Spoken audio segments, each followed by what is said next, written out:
Hello everyone, কেমন আছেন সবাই? আমি জয়ী আর জয়ীস জয়ফুল লাইফের নতুন একটি ভিডিওতে আপনাদের সকলকে অনেক অনেক স্বাগত জানাই।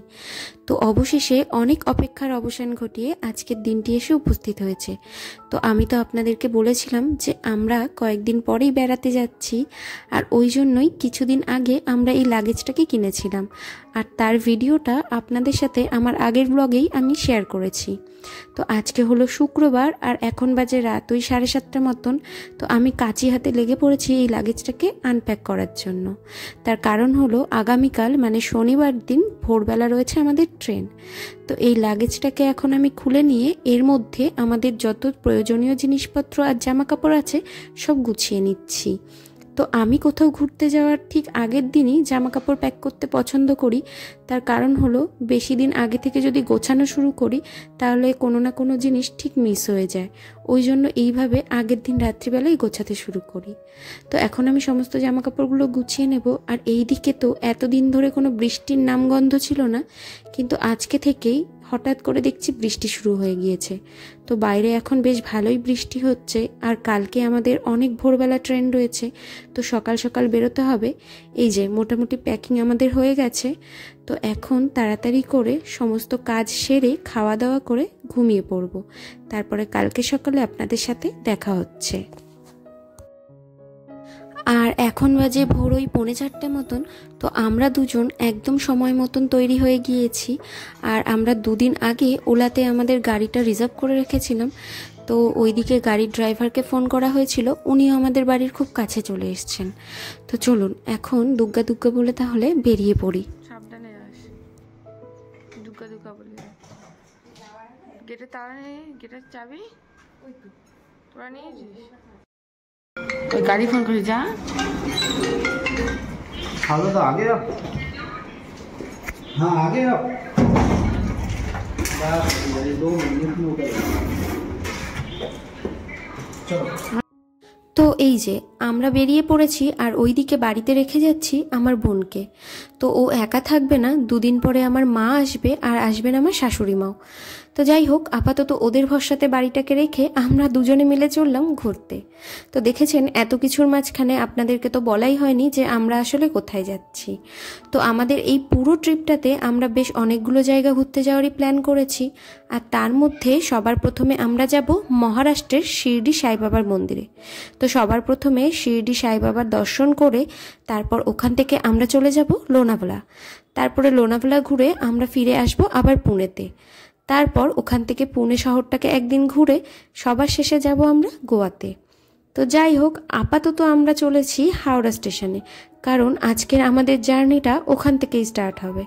তো আমাদের গাড়িও এইদিকে চলে এসেছে। তো চলুন গাড়িতে সব জিনিসপত্রগুলো ঢুকিয়ে নিয়ে আমরা এখন হাওড়া স্টেশনের দিকে রওনা দিই। তো আমাদের বেশি ব্যাগপত্র হয়নি, দুজনের যা জিনিস ওই একটা লাগেজেই হয়ে গেছে। আর ওই লাগেজের ভেতরেই আরেকটা ফাঁকা ব্যাগও নিয়ে নিয়েছি, যাতে ওখান থেকে কিছু কেনাকাটা করলে আসার সময় ওই ব্যাগে করে নিয়ে আসতে পারি।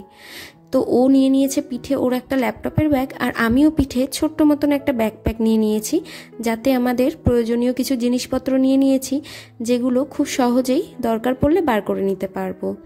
তো এখন রাস্তা তো মোটামুটি ফাঁকাই আছে, মনে হয় ঘন্টাখানেকের মধ্যে আমরা পৌঁছেও যাব। তো চলুন আমরা রওনা দিয়ে দিই। আর এই যে আমাদের গাড়ি এখন ছেড়েও দিয়েছে, তো হাতে তো এখন অনেকটাই সময় আছে।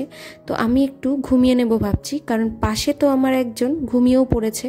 তো আমিও একটু ঘুমিয়ে নিই, দেখা হচ্ছে আপনাদের সাথে হাওড়া স্টেশনে গিয়ে।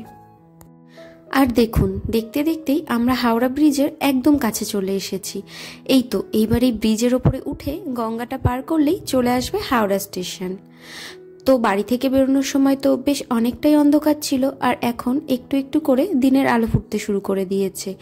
তো এই সদ্য হওয়া দিনটাকে উপভোগ করতে করতে এই ট্যুরের ব্যাপারে আপনাদের সাথে একটা স্টোরি শেয়ার করি চলুন। তো জানেন তো, আমাদের এই ট্যুর প্ল্যানটা না আজকের প্ল্যান না, এটা আমাদের বহুদিন আগের প্ল্যান। বলতে পারেন এটাই ছিল আমাদের হানিমুন প্ল্যান। তো হয়েছিল কি, যখন অবিনাশ বিয়ের আগে পুনেতে চাকরি করত, তো তখন ওর এক সিনিয়রের সঙ্গে এই সাই বাবার দর্শন করতে গিয়েছিল। আর ততদিনে আমাদের বিয়ের সমস্ত কথাবার্তা ফাইনাল হয়ে গিয়েছিল আর বিয়ের ডেটও ফিক্সড হয়ে গিয়েছিল। তো তখন সাই বাবার দর্শন করতে গিয়ে ও বলেছিল যে আমরা বিয়ের পর পুনেতে ফিরে গিয়ে সবার প্রথমে ওনাকে দর্শন করব, তারপর আমরা সেখান থেকে গোয়া ঘুরতে যাব। কিন্তু আমাদের বিয়ের আগেই ও কলকাতার একটি অফিসে সুইচ করে যায়, আর আমাদের ওই জন্য আর পুনেতে ফিরে যাওয়া হয়নি। তো ওই জন্যই তখন আর আমাদের এই প্ল্যানটা সাকসেসফুল হয়নি। তবে আজকে 5 বছর পরে আমাদের এই প্ল্যানটা শেষমেশ সাকসেসফুল হতে চলেছে, আর ওই জন্য আমরা দুজনে ভীষণ এক্সাইটেড। আর তার জন্যই তো আমরা দুজনে একসাথে বসে খুব যত্ন সহকারে এই ট্যুরটা প্ল্যান করেছি। তো যাই হোক, এখন আমরা হাওড়া স্টেশনে চলেই এসেছি, দেখতেই পাচ্ছেন। আর আমাদের প্ল্যাটফর্ম নাম্বার হচ্ছে 22। তো আমরা এখন সেই দিকেই যাচ্ছি। তো চলুন গাড়ি থেকে নেমে তারপরে আপনাদের সাথে আবার কথা হচ্ছে। তো আমরা 22 নম্বর প্ল্যাটফর্মে পৌঁছে গিয়েছি, আর এদিকে দেখছি আমাদের ট্রেনও এসে দাঁড়িয়ে রয়েছে প্ল্যাটফর্মে। আর আমরা যাচ্ছি হাওড়া পুনে দুরন্ত এক্সপ্রেসে। তো আমাদের বগি নাম্বার হচ্ছে B12। তো চলুন সেই বগিটাকে আগে খুঁজে বের করা যাক।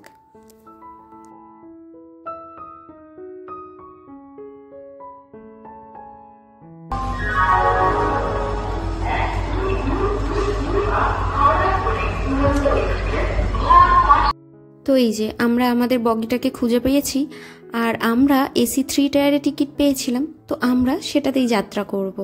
তো ট্রেনটা সবে তো মাত্র স্টেশনে এসে দাঁড়িয়েছে, খুব একটা পরিষ্কার পরিচ্ছন্ন লাগছে না দেখে। তো চলুন ভেতরে গিয়ে দেখি ভেতরের কি অবস্থা। তো এই যে আমরা আমাদের সিটের কাছে চলে এসেছি, আর আমরা সিট পেয়েছি একটা সাইড আপার আর একটা মিডল বাথ। তো এখন আমাদের এই লাগেজগুলোকে ঠিকঠাক মতন জায়গায় রেখে চলুন ট্রেন ছাড়ার অপেক্ষা করি তাহলে।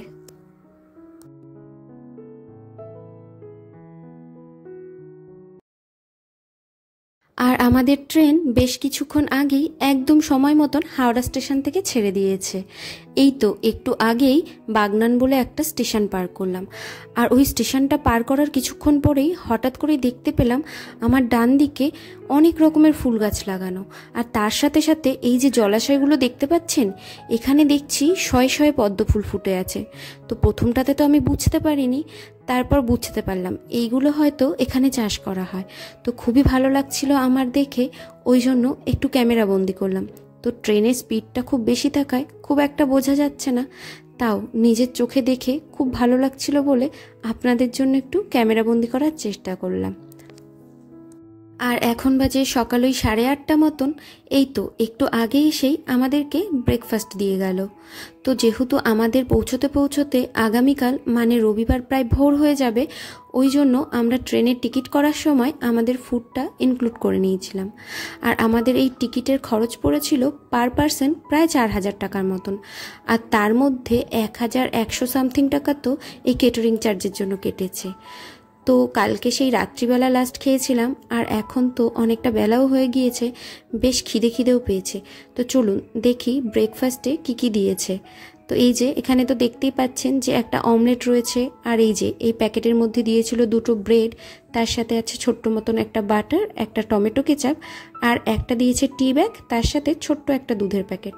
তো চলুন বেশি কথা না বলে এগুলোকে খাওয়া শুরু করি। তো সকালবেলা খাওয়ার পরে কানে হেডফোন লাগিয়ে গান শুনতে শুনতে আমরা বেশ অনেকটা পথই অতিক্রম করে ফেলেছি, আর এখন বাজে বেলা ওই 1:30 মতন, আর ইতিমধ্যেই দুপুরের লাঞ্চও সার্ভ করে গিয়েছে।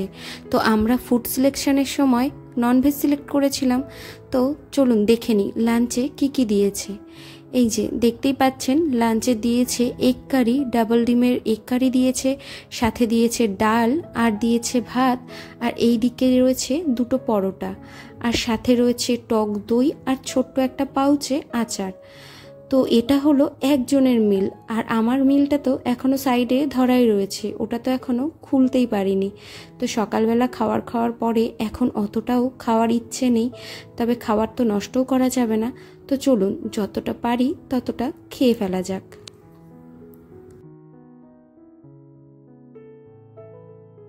তো আমাদের লাঞ্চ মোটামুটি কমপ্লিট হয়ে গিয়েছে।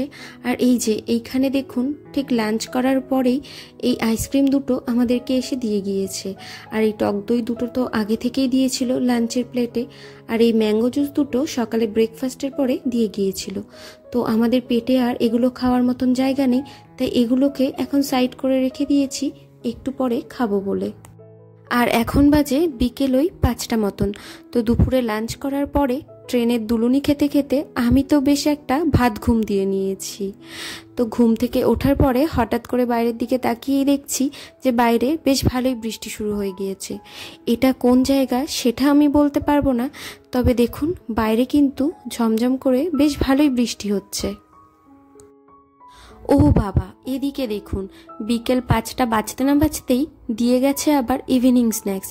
দুপুরের খাবারই এখনো ঠিক করে হজম করতে পারলাম না, এদিকে আবার ইভিনিং স্ন্যাক্সও চলে এসেছে। তো ইভিনিং স্ন্যাক্সে দেখতে পাচ্ছি এসছে ভুজিয়া আর রয়েছে একটা পিনাট চিক্কি। তো চিক্কি মানে হচ্ছে ওই আমরা যে বাদামের খাজাগুলো খাই সেগুলো। আর এইদিকে এই প্যাকেটটার মধ্যে দিয়েছে এই যে একটা স্যান্ডউইচ। তো আরও একটা প্যাকেট রয়েছে আর ছোট একটা টমেটো কেচাপের পাউচও রয়েছে। তো ওই প্যাকেটে কি আছে অবিনাশ সেটা খুলতে থাকুক।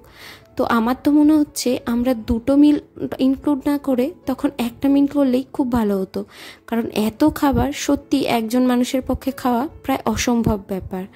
তো এই প্যাকেটটার মধ্যে রয়েছে এই যে কচুরি। তো আমরা এখন এগুলো খাবো না, সবই রেখে দেব। ওই ভাবছি সন্ধে 6টা সাড়ে 6টা নাগাদ ওই কচুরি আর স্যান্ডউইচটা খাবো। ততক্ষণে আশা করি আমাদের দুপুরের খাবারটাও হজম হয়ে যাবে। আর এখন ওই রাত 10টা মতন বাজে। এই তো ঘন্টা দেড়েক আগে মানে রাত 8:30 নাগাদ আমরা নাগপুর স্টেশন ছাড়ালাম। তো ওই যে নিচে যারা বসেছিলেন মানে আগে যারা ছিলেন তারা ওই নাগপুর স্টেশনে নেমে গেলেন আর তাদের পরিবর্তে নতুন যাত্রী উঠেছেন। আর এই দিকে ওই 1 ঘন্টা মতন আগেই আমাদের ডিনার সার্ভ করে গিয়েছিল। তো আমরা একটু রাত হওয়ার অপেক্ষা করছিলাম। তো আমার না এই ব্যাপারটা বেশ ভালোই লাগছে জানেন তো। এই যে ধরুন বাড়িতে থাকলে তো 3 বেলা কষ্ট করে রান্না করতে হতো, আর এখানে দেখুন কোনো রকম রান্নাবান্নার ঝামেলা ছাড়াই কি সুন্দর 4 বেলার খাবার মুখের সামনে এসে হাজির হয়ে যাচ্ছে। ব্যাপারটা কিন্তু আমি বেশ এনজয় করছি। মাঝে মাঝে কোনো রকম কাজকর্ম না করে এরকম বসে বসে খাবার পেতে কারই না ভালো লাগে বলুন। তো এই যে আমাদের ডিনারের মেনুতে রয়েছে দুপুরবেলার মতোই ভাত, ডাল, 2টো পরোটা আর ডিমের পরিবর্তে রয়েছে চিকেন, আর ওইদিকে দিয়েছে টক দই, আর এখানে একটা ছোট্ট ফয়েলের বাটিতে দিয়েছে আলু সেদ্ধ। ও বাবা, আবার এই দিকে তো দেখছি আরেকটা বাটিতেও কিছু একটা আছে, দাঁড়ান খুলে দেখি। বাহ, এখানে তো দেখছি আবার একটা গোলাপ জামুনও দিয়েছে।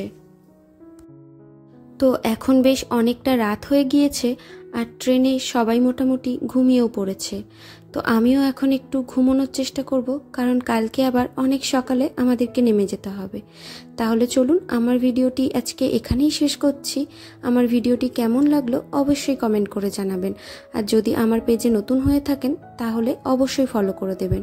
সকলে ভালো থাকবেন, সুস্থ থাকবেন, দেখা হবে পরবর্তী একটি ভিডিওতে।